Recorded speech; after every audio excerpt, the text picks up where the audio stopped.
किसी hill station का कैसे अनियंत्रित और अनियोजित विकास किया जा सकता है, इसका सुंदर उदाहरण देखना है तो आप औली चले आएं। औली बुग्याल जो लगभग समुद्र तल से 2900 मीटर की ऊंचाई पर स्थित है का लगभग 30 वर्षों के बाद भी विकास नहीं हो पाया है।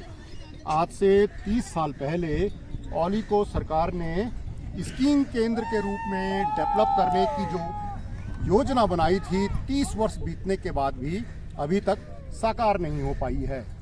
यद्यपि इन 30 वर्षों में औली में फिस द्वारा, फेडरेशन ऑफ इंटरनेशनल स्कीइंग के द्वारा मान्यता प्राप्त 1.25 किलोमीटर लंबा स्कीइंग का स्लोप बनाया गया और उसके बाद लगभग प्रतिवर्ष औली में स्कीइंग की प्रतियोगिताएं छोटी बड़ी आयोजित की जाती हैं। लेकिन इन 20-30 वर्षों में औली में जो इंफ्रास्ट्रक्चर और जो नीति इस औली के समग्र विकास के लिए तैयार की जानी चाहिए थी, अभी तक तैयार नहीं हो पाई है। औली एक हिल स्टेशन के रूप में देश दुनिया में जाना जाता है। स्कीइंग प्रेमियों की पहली पसंद औली है, लेकिन क्या औली बुग्याल सिर्फ स्कीइंग केंद्र बन के रह गया है या धीरे धीरे कुछ और रूप ले रहा है, ये एक चर्चा का विषय है। हम भी मानते हैं कि किसी क्षेत्र के विकास के साथ साथ वहाँ के स्थानीय लोगों को भी उस क्षेत्र से लाभ मिलना चाहिए, फायदा मिलना चाहिए और लोगों का रोजगार बढ़ना चाहिए। लेकिन किस प्रकार का रोजगार लोगों को मिलेगा, किस प्रकार से लोग रोजगार करेंगे, किस प्रकार से स्थानीय युवा उस क्षेत्र में आके मजबूत होंगे, यह नीति भी बनाई जानी चाहिए, जो शायद अभी तक हमारे प्रदेश के जो रणनीतिकार हैं, जो हिल स्टेशनों को डेवलप करने का डिज़ाइन बनाते हैं, वो औली के संदर्भ में नहीं समझ पाए हैं। औली सिर्फ एक हिल स्टेशन नहीं है, औली सिर्फ एक बुग्याल नहीं है, औली एकमात्र एक ऐसी जगह नहीं है जिसके चारों ओर घने जंगल हैं। औली सिर्फ एक ऐसा बुग्याल नहीं है जिससे नंदा देवी, त्रिशूल, कामेट, द्रोणागिरी, हाथी, घोड़ा, पालकी समेत अन्य हिमाच्छादित चोटियां दिखाई देती हैं।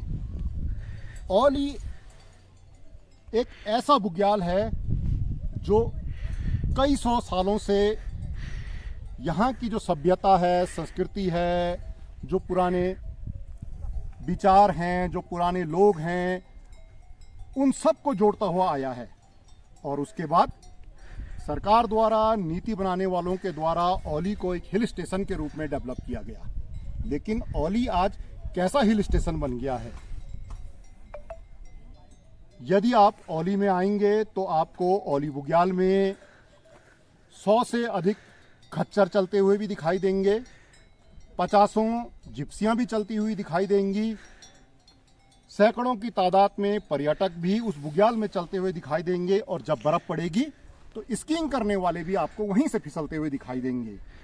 ये दुनिया का एक ऐसा अनूठा बुग्याल स्कीइंग केंद्र, हिल स्टेशन शायद है जहां पर आपको सब कुछ एक साथ दिखाई देगा। मैं ये मानता हूँ, या कहें हम सब ये मानते हैं कि औली में जो लोग घोड़े खच्चर चलाकर टूरिस्टों को एक स्थान से दूसरे स्थान ले जाते हैं, उन्हें भी रोजगार मिलना चाहिए। औली में आने वाले पर्यटकों को औली बुग्याल में जिप्सियों के द्वारा जो एक स्थान से दूसरे स्थान पे हमारे युवा ले जाते हैं, उन युवाओं का रोजगार भी नहीं समाप्त होना चाहिए। औली बुग्याल में माउंटेन बाइक के द्वारा जो लोग टूरिस्टों को साइट सीन दिखाते हैं, उन लोगों का रोजगार भी यथावत रहना चाहिए। लेकिन एक बड़ा प्रश्न ये है कि औली अंतर्राष्ट्रीय स्कीइंग केंद्र है, तो क्या स्कीइंग स्लोप के आसपास ये गतिविधियां संचालित होनी चाहिए? ये एक बड़ा प्रश्न है। मेरा ये मानना है और काफ़ी लोगों का ऐसा मानना है कि जो हमारे स्थानीय बेरोजगार हैं, चाहे वो घोड़े खच्चर चलाते हैं, चाहे वे जिप्सी या माउंटेन बाइक चलाते हैं, उन लोगों के लिए एक अलग ट्रैक बनाया जाना चाहिए, जो कि main skiing slope, fun skiing slope, old skiing slope से 100 से 200 मीटर की दूरी पर होना चाहिए, ताकि जो मेन स्कीइंग स्लोप्स हैं वो डिस्टर्ब ना हो। आप भी औली आए होंगे।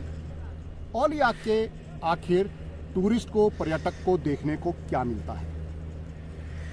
यदि बर्फ पड़ गई तो ठीक है, वरना एक खाली सफेद सूखी हुई बुग्याल। 2023 में जोशीमठ नगर में भूधसाव के बाद जो जोशीमठ औली लगभग 4-4.25 किलोमीटर लंबी रोपवे थी वो ठप पड़ी है।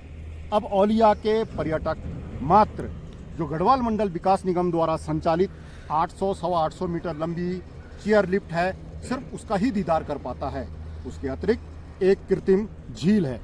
इसके अतिरिक्त औली में पर्यटकों को आकर्षित करने के लिए इंफ्रास्ट्रक्चर के नाम पे, हिल स्टेशन डेवलपमेंट के नाम पे अभी तक सरकार और मशीनरी के द्वारा कुछ नहीं किया गया है।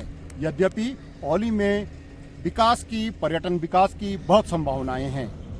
उम्मीद है कि आने वाले समय में सरकार, हुक्मरान और जो नीति बनाने वाले लोग हैं वे औली का चौतरफा विकास करेंगे। औली को सिर्फ एक बुग्याल के रूप में नहीं छोड़ा जाएगा। यहाँ पर ऐसे इंफ्रास्ट्रक्चर, ऐसी परिसंपत्तियों का भी निर्माण किया जाएगा जिससे पर्यटक यहाँ पर आकर्षित हों।